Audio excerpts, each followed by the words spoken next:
Hello my dear students, good afternoon. അപ്പോൾ എല്ലാവർക്കും സുഖല്ലേ? അപ്പോൾ ഇന്നത്തെ ക്ലാസ്സിൽ നമ്മൾ ഡിസ്കസ് ചെയ്യുന്നത് revolutions that influence the world എന്ന് പറയുന്ന ഹിസ്റ്ററിയിലെ ഫസ്റ്റ് ചാപ്റ്ററിൽ നിന്നുള്ള മൂന്നാമത്തെ പാർട്ടാണ് നമ്മൾ ഡിസ്കസ് ചെയ്യുന്നത്, ലാറ്റിൻ അമേരിക്കൻ റെവല്യൂഷൻ. അപ്പോൾ കഴിഞ്ഞ രണ്ട് ക്ലാസ്സുകളിലായിട്ട് നമ്മൾ American war of independence discuss ചെയ്തിരുന്നു, അതേപോലെ ഫ്രഞ്ച് റെവല്യൂഷൻ ഡിസ്കസ് ചെയ്തിരുന്നു. അപ്പോൾ എല്ലാവർക്കും ആ രണ്ട് റെവല്യൂഷൻസ് ഓക്കെ ആണെന്ന് വിശ്വസിക്കുന്നു. അപ്പോൾ ഇനിയും ആ വീഡിയോസ് കണ്ടിട്ടില്ല എന്നുള്ളവർക്ക് ഈ പറയുന്ന ചാനലിൻ്റെ ഈ ഒരു വീഡിയോയുടെ ഡിസ്ക്രിപ്ഷൻ ബോക്സിനകത്ത് ആ രണ്ട് റെവല്യൂഷൻ്റെയും വീഡിയോ ലിങ്കുകൾ അവൈലബിൾ ആണ്. അപ്പോൾ ഒട്ടും വൈകാതെ തന്നെ അത് പഠിച്ചിട്ട് എല്ലാവരും ഈ ഒരു ടോപ്പിക്കിലേക്ക് വന്നോളൂ. ഇനിയിപ്പോൾ അത് കണ്ടിട്ടില്ല, ഇതാണ് കാണാൻ വരുന്നതെന്നുണ്ടെങ്കിൽ നോട്ട് ആൻ ഇഷ്യൂ, ഇത് കഴിഞ്ഞതിന് ശേഷം അത് പഠിച്ചാലും മതി. ബിക്കോസ് ഇതൊന്നും കണ്ടിന്യൂസ് ആയിട്ട് വരുന്ന പാർട്ടുകളൊന്നുമല്ല, ഓരോ റെവല്യൂഷൻസ് ആയിട്ട് നിങ്ങൾ കവർ ചെയ്താലും മതി. അപ്പോൾ നമ്മളിത് ആ ലാറ്റിൻ അമേരിക്കൻ റെവല്യൂഷൻ വളരെ ചെറിയ റെവല്യൂഷനാണ്, വളരെ എളുപ്പം പഠിക്കാൻ പറ്റുന്ന റെവല്യൂഷനും കൂടിയാണ്. അപ്പോൾ അതാ ക്ലാസ് ഡിസ്കസ് ചെയ്യുന്നതിനോടൊപ്പം തന്നെ എല്ലാവരും പഠിച്ചു വെക്കോളൂ.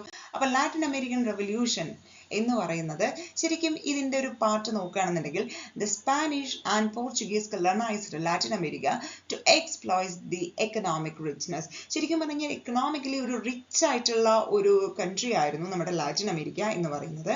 അപ്പോൾ ഈ പറയുന്ന ലാറ്റിൻ അമേരിക്കയെ എക്കണോമിക്കലി റിച്ച് ആയതുകൊണ്ട് തന്നെ സ്പാനിഷുകാരും പോർച്ചുഗീസുകാരും എന്ത് ചെയ്തു, ലാറ്റിൻ അമേരിക്കയെ വന്ന് കൊളോണൈസ് ചെയ്തു. അതായത് അവരെ അവരുടെ കോളനിയാക്കി മാറ്റി. സ്പാനിഷുകാരും പോർച്ചുഗീസുകാരും ലാറ്റിൻ അമേരിക്കയെ അവരുടെ കോളനിയാക്കി മാറ്റി.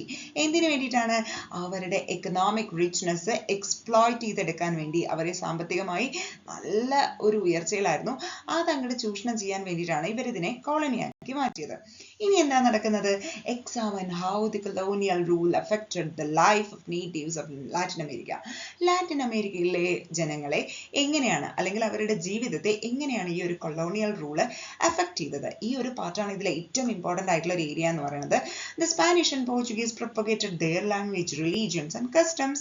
അപ്പോൾ സ്പാനിഷുകാരും പോർച്ചുഗീസുകാരും ഈ പറയുന്ന ലാറ്റിൻ അമേരിക്കയെ കോളനിയാക്കി മാറ്റിയത് മാത്രമല്ല, അപ്പോൾ അവർ കോളനിയാക്കി മാറ്റിയതോടുകൂടി എന്ത് ചെയ്തു, അവരുടേതായിട്ടുള്ള ലാംഗ്വേജും റിലീജിയൻസും കസ്റ്റംസും എല്ലാം എവിടെ പ്രൊപ്പഗേറ്റ് ചെയ്തു?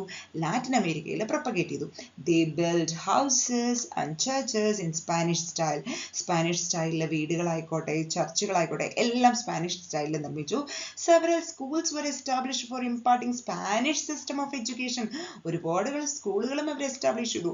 പക്ഷെ അവർ എസ്റ്റാബ്ലിഷ് ചെയ്തത് ലാറ്റിൻ അമേരിക്കൻ സ്റ്റൈലിലുള്ള വിദ്യാഭ്യാസം കൊടുക്കാനുള്ള Spanish system of education impart ചെയ്യാൻ വേണ്ടിയിട്ടാണ് അവർ സ്കൂൾ തുടങ്ങിയത്.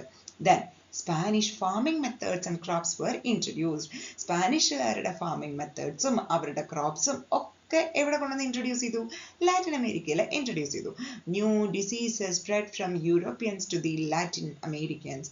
അങ്ങനെ യൂറോപ്പുകാരിൽ നിന്ന് ലാറ്റിൻ അമേരിക്കയിലേക്ക് പുതിയ ഡിസീസസ് പോലും സ്പ്രെഡായി. Then racial discrimination was enforced towards the natives in all walks of life. ജീവിതത്തിന്റെ എല്ലാ തുറകളിലും എന്താണ്? റേഷ്യൽ ഡിസ്ക്രിമിനേഷൻ അവരിൽ എൻഫോഴ്സ് ചെയ്തിട്ടുണ്ടായിരുന്നു. They looted the resources and wealth of the Latin American people. Latin American ജനങ്ങളുടെ resources ആയിക്കോട്ടെ അവരുടെ wealth ആയിക്കോട്ടെ എല്ലാം അവർ കവർന്നെടുത്തു. And enslaved the natives to work. ഇനി എന്താണ്? അവരെ അടിമകളാക്കി പണിയെടുപ്പിക്കുകയും ചെയ്തു. ഇങ്ങനെയാണ് നമ്മുടെ കൊളോണിയൽ റൂള് ആരെ എഫക്ട് ചെയ്തത്? ലാറ്റിൻ അമേരിക്ക അഫക്ട് ചെയ്തത്. അപ്പൊ സ്പാനിഷ് ആൻഡ് പോർച്ചുഗീസ് എന്തൊക്കെ പ്രൊപ്പഗേറ്റ് ചെയ്തു? അവരുടെ ലാംഗ്വേജ് റിലീജിയൻ കസ്റ്റം എല്ലാം പ്രൊപ്പഗേറ്റ് ചെയ്തു. അവർ നിർമ്മിച്ച ഹൗസ് ആയിക്കോട്ടെ ചർച്ച് ആയിക്കോട്ടെ ഇതെല്ലാം എന്ത് മാതൃകയിലായിരുന്നു? സ്പാനിഷ് സ്റ്റൈലിലായിരുന്നു. ഒരുപാട് സ്കൂളുകളും അവർ എസ്റ്റാബ്ലിഷ് ചെയ്തു for imparting Spanish system of education. അതേപോലെ സ്പാനിഷുകാരുടെ ഫാമിംഗ് മെത്തേഡ്സും ക്രോപ്സും ഒക്കെ ഇൻട്രൊഡ്യൂസ് ചെയ്തു. പുതിയ ഡിസീസസും യൂറോപ്യൻസിൽ നിന്നും ലാറ്റിൻ അമേരിക്കയിലേക്ക് വന്നു. റേഷ്യൽ ഡിസ്ക്രിമിനേഷൻ അവർ ഈ പറഞ്ഞ ജീവിതത്തിന്റെ എല്ലാ ഭാഗത്തും എൻഫോഴ്സ് ചെയ്തു. അവരവരുടെ റിസോഴ്സസും വെൽത്തും എല്ലാം ലൂട്ട് ചെയ്തെടുത്തു. ലാറ്റിൻ അമേരിക്കയിൽ നിന്ന് എല്ലാ റിസോഴ്സസും വെൽത്തും ഒക്കെ ലൂട്ട് ചെയ്തെടുത്തു. അത് മാത്രമല്ല അവരെ അടിമകളായി പണിയെടുപ്പിക്കുകയും ചെയ്തു. ഇനി ഈ പറയുന്ന റിവോൾട്ടിലേക്ക് നയിക്കാൻ ലീഡേഴ്സ് വേണം അല്ലെ? The revolutions led by Jose de San Martin, Francisco Miranda and Simon Bolivar etc. led the Latin American countries to be independent.